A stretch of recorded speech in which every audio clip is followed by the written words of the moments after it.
Advocate V P Sreepadmanabhan, രാഷ്ട്രീയ agenda നടപ്പാക്കുകയാണ് ഇവിടെ governor, chancellor എന്നുള്ളതാണ് പ്രധാനപ്പെട്ട ഒരു ആരോപണമായി, അല്ലെങ്കിൽ ഇവിടെ SFIയുടെ സമരത്തിലേക്ക് നയിച്ചിരിക്കുന്ന കാരണം. ഇന്നിപ്പോൾ നോക്കൂ, ഈ ഡോക്ടർ അനിൽകുമാർ രജിസ്ട്രാർ നൽകിയ ഫയലുകൾ കൈകാര്യം ചെയ്യരുത് എന്ന് വൈസ് ചാൻസലർ ഉത്തരവിടുകയാണ്. കൈകാര്യം ചെയ്ത ഫയൽ വൈസ് ചാൻസലർ നിരാകരിച്ചിരിക്കുകയാണ്. നേരിട്ട് അയക്കാൻ ജോയിന്റ് രജിസ്ട്രാറോട് പറയുകയാണ്. അയച്ച സർട്ടിഫിക്കറ്റിന് VC അംഗീകാരം നൽകുകയാണ്. അപ്പോൾ രജിസ്ട്രാർ എന്നൊരു പദവിയിൽ ഇരിക്കുന്ന വ്യക്തി അങ്ങനെ ഒരാളെ ഇല്ല എന്ന രൂപത്തിലുള്ള നടപടികളിലേക്ക് ഇതിനകം വൈസ് ചാൻസലർ കടന്നിരിക്കുകയാണ്. ഇതിപ്പോൾ കോടതിയിൽ ഒരു വശത്ത് പോയതാണ്. അതിനുശേഷം കോടതി ഉത്തരവിൽ ആ ഹർജി അനിൽകുമാർ പിൻവലിക്കുന്ന ഘട്ടത്തിൽ കോടതി പറഞ്ഞിരിക്കുന്ന ഒരു കാര്യം, ഇനി അപ്രോപ്രിയേറ്റ് അതോറിറ്റിയിലേക്ക് വേണമെങ്കിൽ വൈസ് ചാൻസലർക്ക് പോകാമെന്നുള്ളതാണ്. അപ്പോൾ ഇനി കോടതിയിൽ കാണാം എന്നുള്ളതാണോ? ഇനി കോടതി വഴിയാണോ ഇനി എല്ലാ കാര്യങ്ങളും? അതോ ഈ തെരുവ് യുദ്ധത്തിന് മറ്റെന്തെങ്കിലും രൂപത്തിലുള്ള മറുപടി ചാൻസലർ നൽകുമോ? അല്ല, അതൊന്നും പറയാൻ ഞാൻ ആളല്ല. എന്നെ സംബന്ധിച്ചിടത്തോളം പറയാനുള്ളത്, ഇപ്പം എന്തിനപ്പം സമരം SFIക്കാർ ചെയ്തത്? ഇത് അവിടുത്തെ ഇടതുപക്ഷ ജീവനക്കാരുടെ സംഘടന ചെയ്യേണ്ട സമരമല്ലേ? അതായത് അവിടുത്തെ ഒരു ഇടതുപക്ഷ ജീവനക്കാരനായ രജിസ്ട്രാറെ അധികാരങ്ങൾ VC കവർന്നെടുത്തു എന്നാണ് പറയുന്നത്. അങ്ങനെയാണെങ്കിൽ അവിടുത്തെ സർവീസ് സംഘടനയിലെ ഇടതുപക്ഷ സംഘടന സമരം ചെയ്യട്ടെ. ഈ പിള്ളേരെ കൊണ്ടുവന്ന് സമരം ചെയ്യിപ്പിച്ചിട്ട് എന്താ കാര്യം? അല്ലേ, സമരമാണ് നടന്നത്.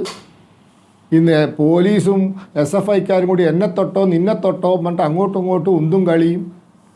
എത്ര ആഭാസകരമായ പരിപാടി അവിടെ നടന്നത്. ഇന്ന് ആ സമരം ചെയ്യാൻ പോയത് പ്രതിപക്ഷ വിദ്യാർത്ഥി സംഘടനകളായിരുന്നെങ്കിൽ ഇന്ന് എല്ലാവരും ആശുപത്രിയിൽ എല്ലൊടിഞ്ഞ് കിടക്കുന്നുണ്ടാവും. ആ ജാതി ലാത്തി ചാർജ് നടക്കും. ഇത് എന്നെ തൊട്ടോ നിന്നെ തൊട്ടോ എന്നുള്ള കള്ളനും പോലീസും കളിയാ. എന്നൊക്കെ പറഞ്ഞിട്ട് ഞങ്ങളൊക്കെ ചെറുപ്പത്തിൽ കളിക്കുകയായിരുന്നു. ആ കളിയല്ലേ അവിടെ നടന്നത്. അപ്പോൾ വിദ്യാർത്ഥി സംഘടനകളല്ല ഇന്നത്തെ സമരം ചെയ്യേണ്ടത്, സർവീസ് സംഘടനകൾ ചെയ്തോട്ടെ. ഉന്നത വിദ്യാഭ്യാസ മേഖലയെ കാവ്യവൽക്കരിക്കുന്നതിനെതിരെയുള്ള പ്രതിഷേധമാണ് ഇന്ന് SFI സംസ്ഥാന വ്യാപകമായി നടത്തിയിരിക്കുന്നത്. ശ്രീ പത്മനാഭൻ. അല്ല, ഞാൻ ഒരു സംഭവം ഞാൻ പറയാം. തെക്കൻ കേരളത്തിലെ അതിപ്രശസ്തമായൊരു കലാലയം, പേര് പറയുന്നില്ല കാരണം അതൊരു എൻ്റെ വായിന്ന് വരണ്ടെന്ന് വെച്ചിട്ടാണ്. ഞാനിന്ന് അന്വേഷിച്ചു. 1500 സീറ്റുണ്ട് ഡിഗ്രി ഫസ്റ്റ് ഇയറിന്. 400 പേരാ അപേക്ഷ കൊടുത്തിരിക്കുന്നത്. അതിൽ മലയാളം BA, ഇത് നമ്മുടെ മാതൃഭാഷ മലയാളം BAക്ക് 4 പേരാ അപേക്ഷ കൊടുത്തത്.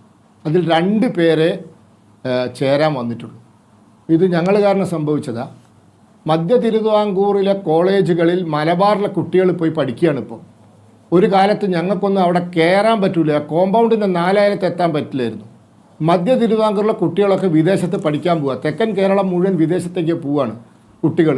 മലബാറിൽ നിന്ന് ഇതാ പോയി തുടങ്ങി. എൻ്റെ സുഹൃത്തിൻ്റെ മക്കളൊക്കെ പോയി തുടങ്ങി. ഇതൊക്കെ ഞങ്ങളുണ്ടാക്കിയ പ്രശ്നമാണ് ആണോ?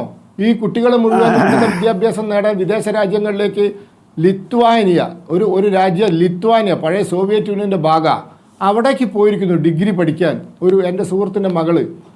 ഈ കുട്ടികളൊക്കെ പോകുന്നത് ഞങ്ങൾ കാവ്യവൽക്കരിച്ചിട്ടാണ്. അപ്പോൾ ഇതൊന്നും അല്ല പ്രശ്നം.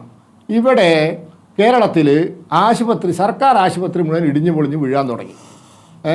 ആ കോട്ടയം മെഡിക്കൽ കോളേജിലെ മെൻസ് ഹോസ്റ്റലിലെ കുട്ടികൾ ബാത്റൂമിന് കൊളുത്തില്ല എന്ന് പറഞ്ഞപ്പോൾ അതൊക്കെ ആർഭാടമല്ലേ മോനെ എന്നാണ് വാർഡൻ ചോദിച്ചത്.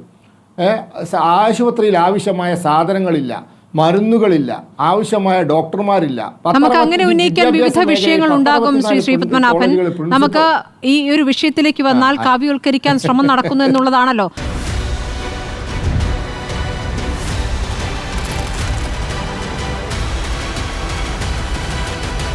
ഡിബേറ്റ് വിത്ത് സ്മൃതി പരുത്തിക്കാട്.